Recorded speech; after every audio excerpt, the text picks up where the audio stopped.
mwene data huri nushaka uzahagarare ariko va mu byaha, nushaka uzicare ariko va mu byaha, nushaka uzubame ariko uve mu byaha.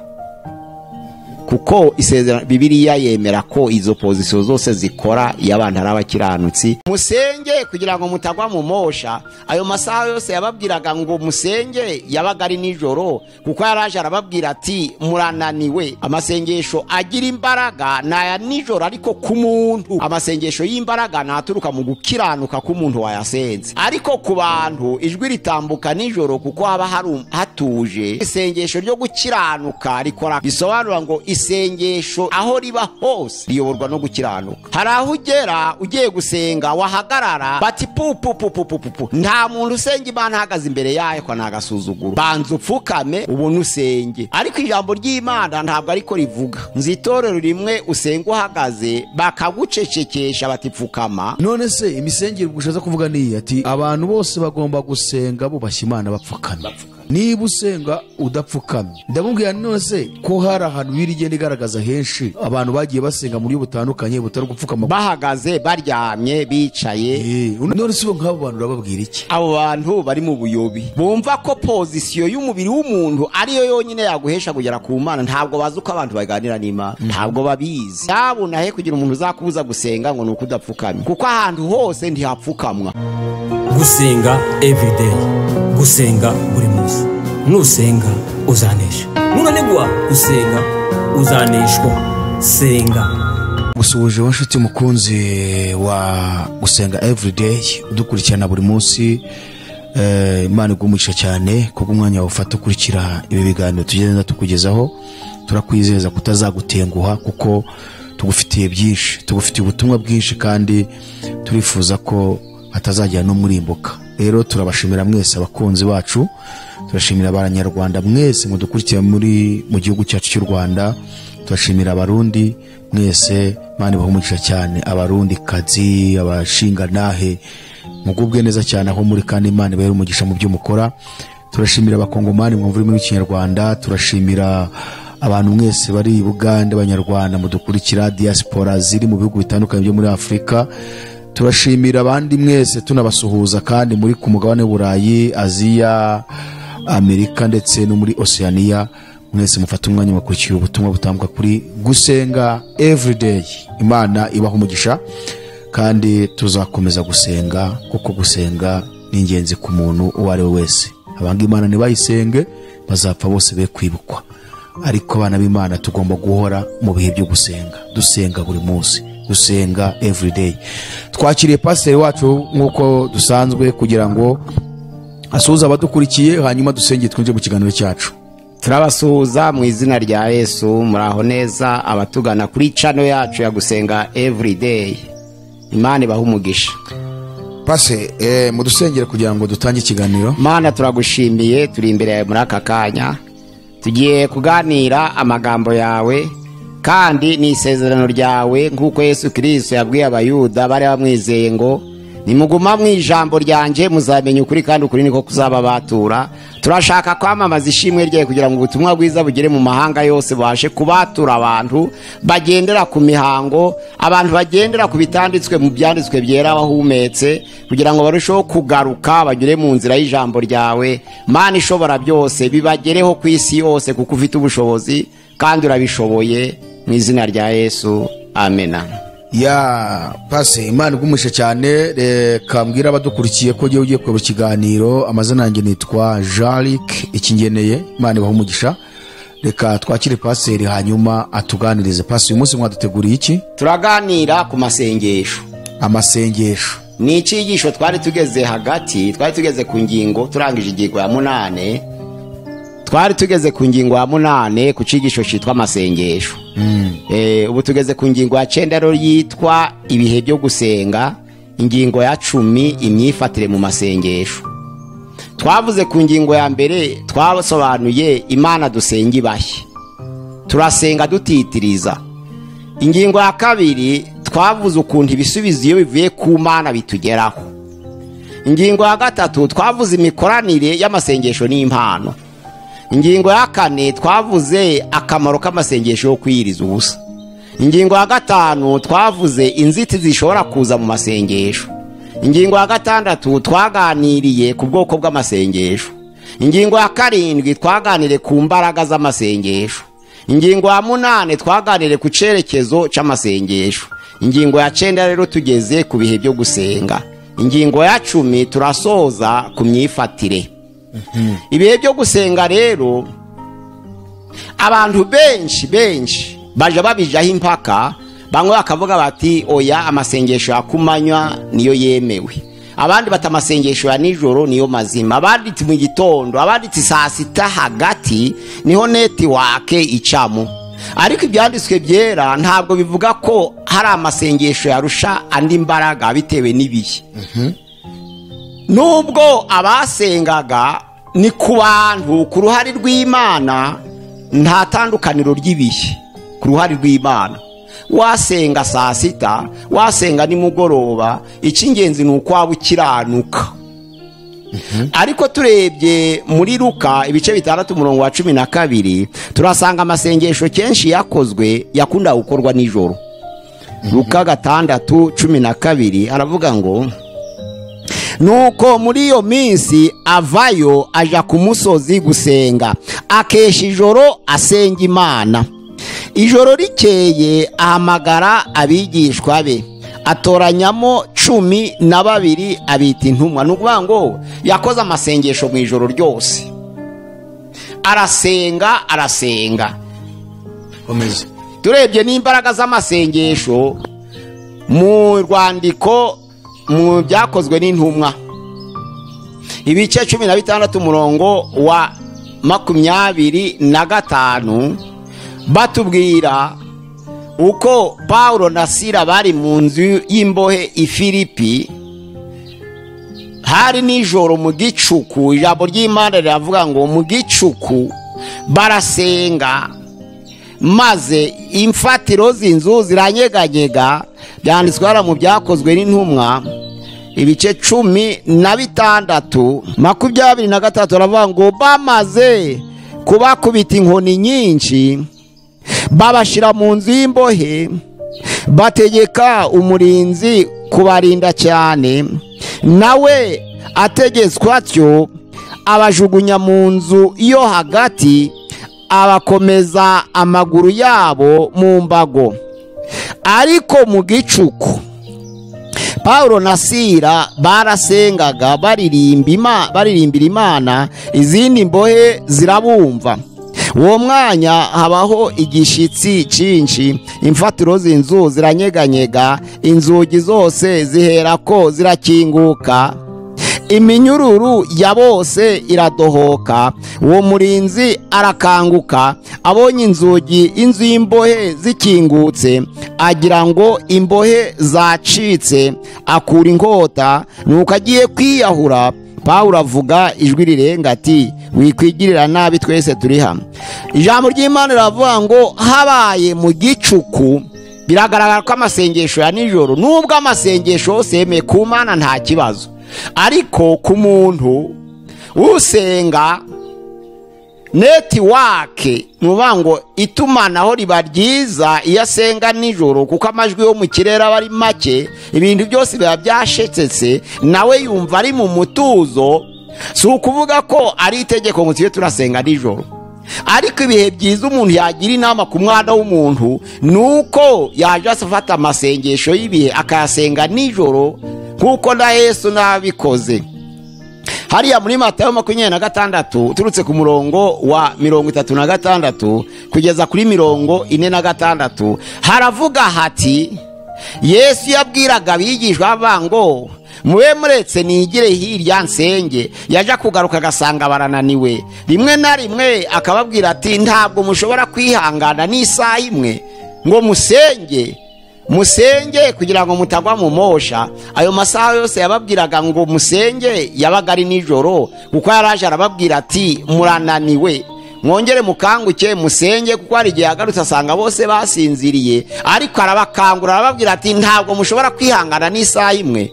Amasengesho agira imbaraga naya nijoro, ariko ku muntu, ntabwo ari ku Mana. Imana amasengesho yose ni kimwe, amasengesho y'imbaraga naturuka mu gukiranuka k'umuntu wayasenze, ariko ku bantu ijwi ritambuka nijoro kuko haba hatuje.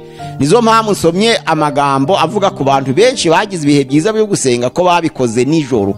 Ku bantu rero iyo amajwi ari make, ijwi riratambuka ntawe ubasakuriza, haba hakonje, hari akantu kitwa ka furesheri, noneho abantu bagahamagara Imana by'ukuri.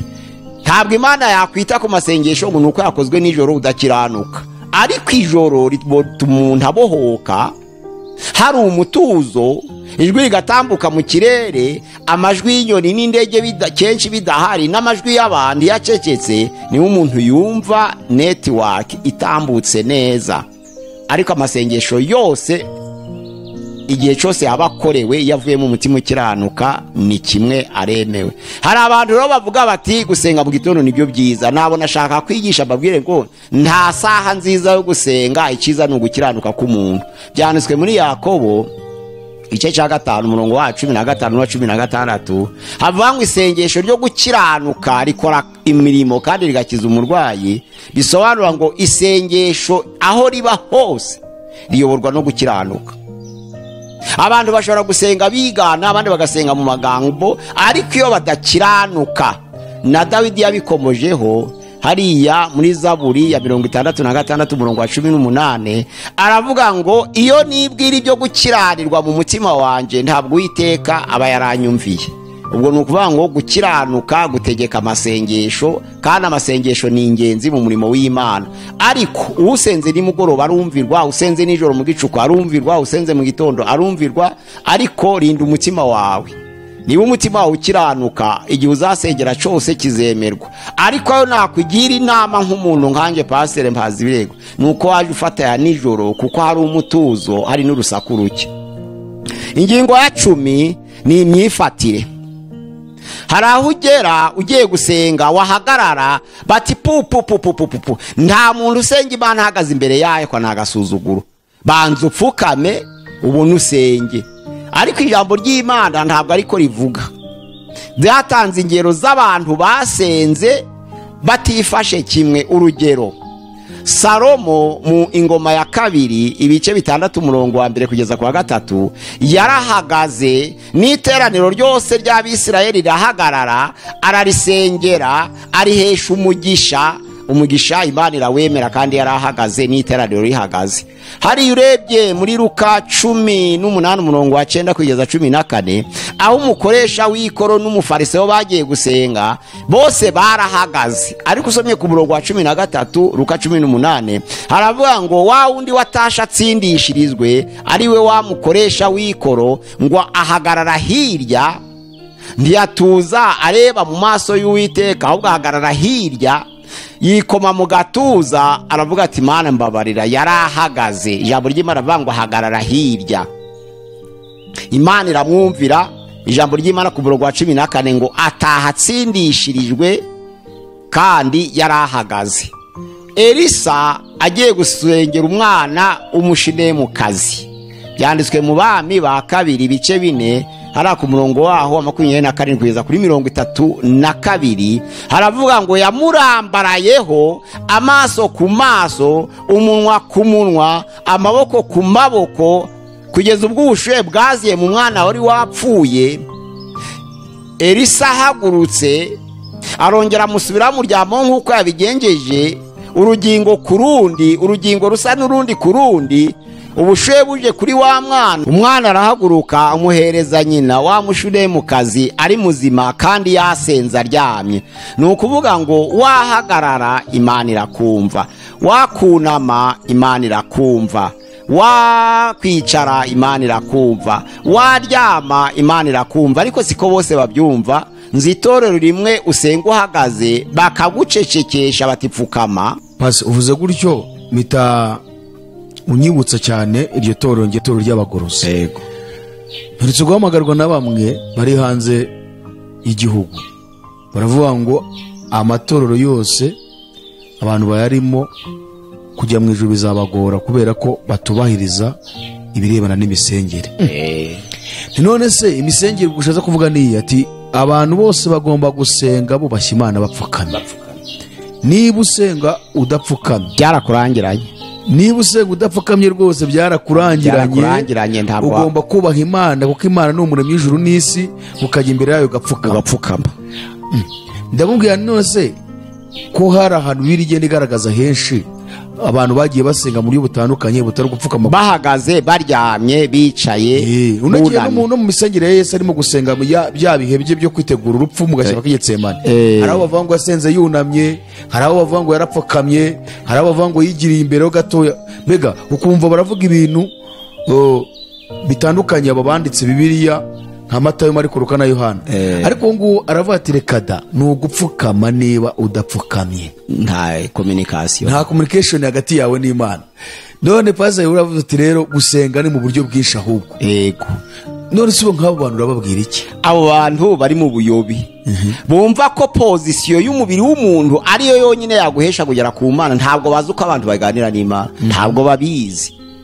uri muri bisi aganira n'Imana yicaye muri bisi icyo narakimubajije ntabwo none se gusenga wumva ko ari igihe cyose umuntu yagiye ahantu akira mu nzu agapfukama none se ko hari igihe ushobora gusenga uri no mu modoka ugenda ugasenga uri mu nzu ugenda n'amaguru kuko wumva ufashwe no gusenga ngo biterwa na situation uhagazemo ngo ariko igihe cyose wiherereye ugomba gupfukama none ubwo pazo wowe ibyo urabyemeza none se imodoka nigenda iminsi 2 ugomba gusenga aza nyine avuga ati ni situation uhagazemo ariko igihe uzaba uri mu rugo iwawe pfukama none se abangaba basenze ko Imana yabumvise ijambo ry'Imana rivuga ngo Salomo amaze gutanga umugisha ahagaze imbere y'iteraniro naryo ryose rihagaze Imana ibahesha umugisha niryasenje amaze gusenga ate abazerekeza amaso hose kuri uru rusengero no kuvuga ngo rero nabo ni ubuyobe bafite ni ubuyobe kuvuga ngo imyifatire y'umubiri w'umuntu ngo nibyo Imana ireba wagarama kandi imbere y'Imana iratureba uko turi kweze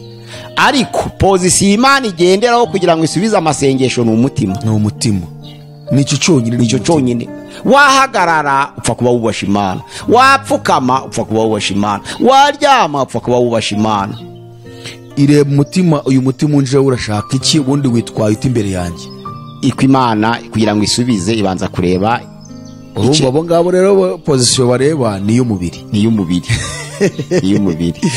mbega Imana kuko nose ubundi wamugana Imana ni umwuka ngiyewe mfukamye ndi mu mubiri irareba umubiri cyangwa ireba umutima wanjye uko ugiye imbere ushaka kandi ijambo ry'Imana avuga ngo rinda umutima kurusha ibintu byose birindwa ni mu by'ubugingo bikomoka iby'ubugingo aho niho ubugingo buri Imana ikorana n'umutima niho ubugingo buri kweri aha twakomeje rero niyo ntuza ya nyuma y'imyifatire mu masengesho ndagira inama bene data rero aho uri hose mu mahanga yose usenga uhagaze cyangwa upfukamye cyangwa uryamye cyangwa wicaye ariko weza umutima wawe Imana izaza ije kuganira n'umutima wawe ntabwo izareba pozisiyo y'umubiri kuko gupfukama ntabwo abantu bose banabishoboye tuvuze ngo gupfukama no wese abatagira amaguru bazapfukamisha iki rero uzahagarare ukiranutse Imana izagusubiza uzicare ukiranuka Imana izagusubiza uzaryame ukiranutse Imana izagusubiza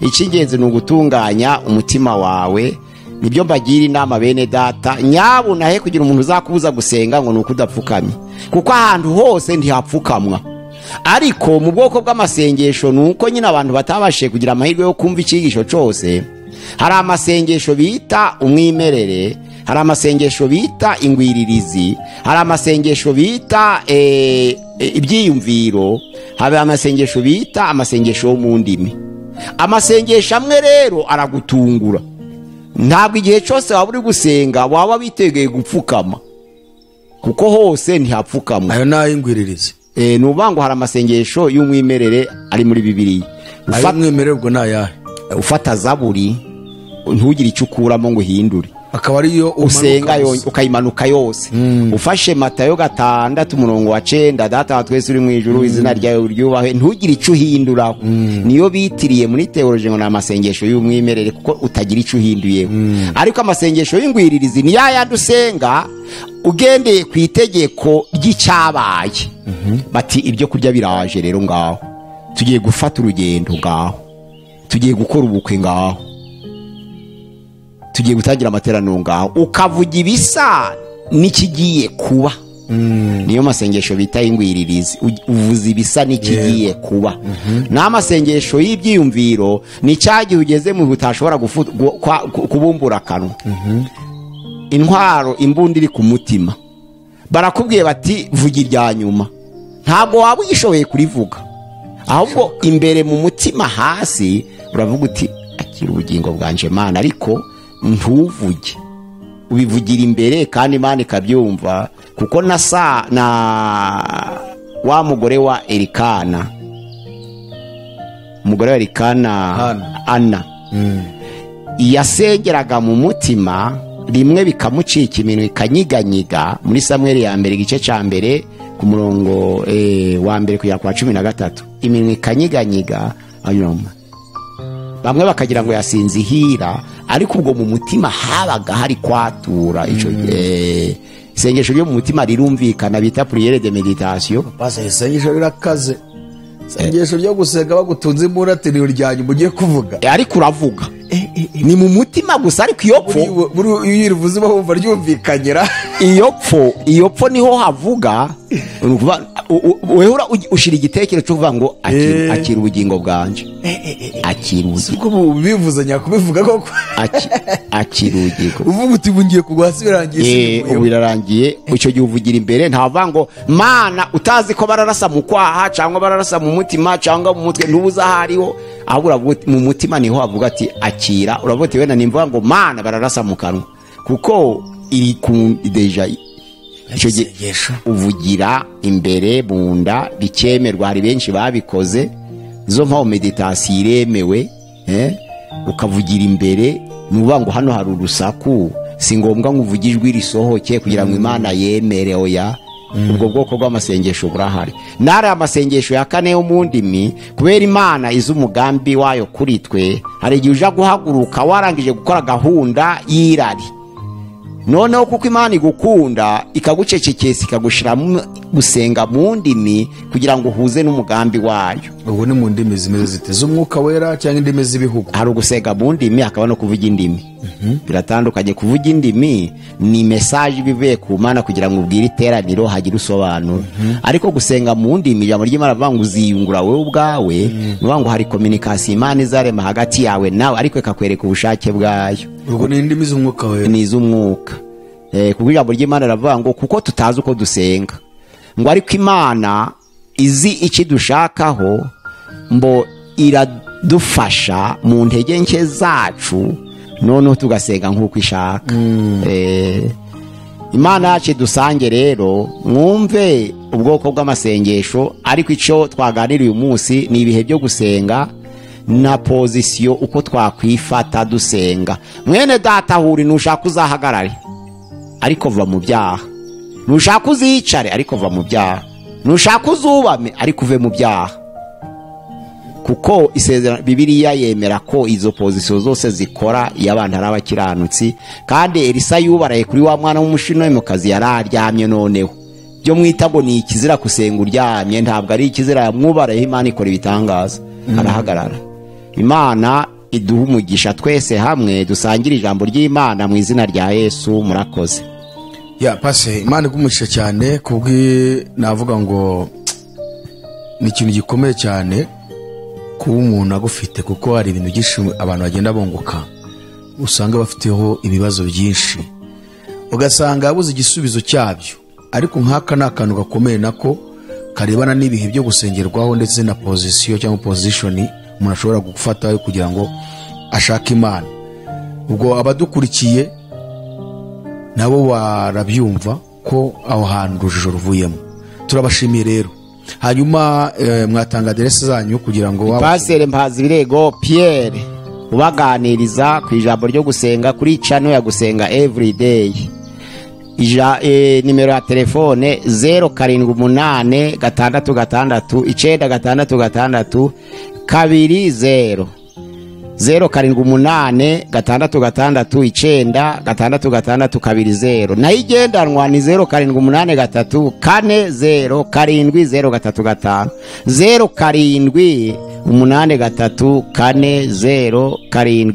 0783 murakoze naho ubutaha. Mana turagushimiye kubw'ijambo ryawe. Abantu barasenga ariko rimwe na rimwe bagahuzagurika, narizo mpamvu twafashe uyu mugambi mwiza kugira ngo tuganire ku ijambo gusenga.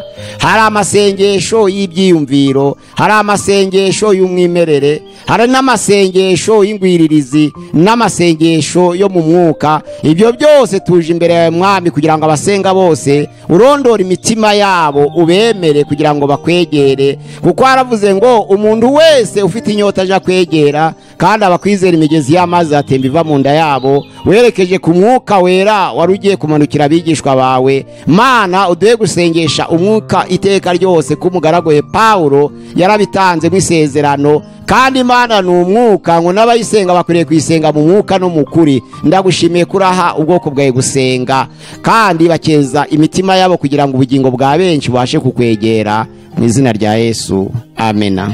Reka tugushimire wowe nshuti mukundwa ufashe umwanya wo kumva kino kiganiro kuri gusenga everyday. Imana igumisha cyane, turagusaba gusharinga ubutumwa bwiza kugira ngo bugere ku mpera y'isi, abantu bose bakomeze gufashwa no kujijuka mu ijambo ry'Imana. Mukomeze kugira ibihe byiza. Kiganiro nakagaruka.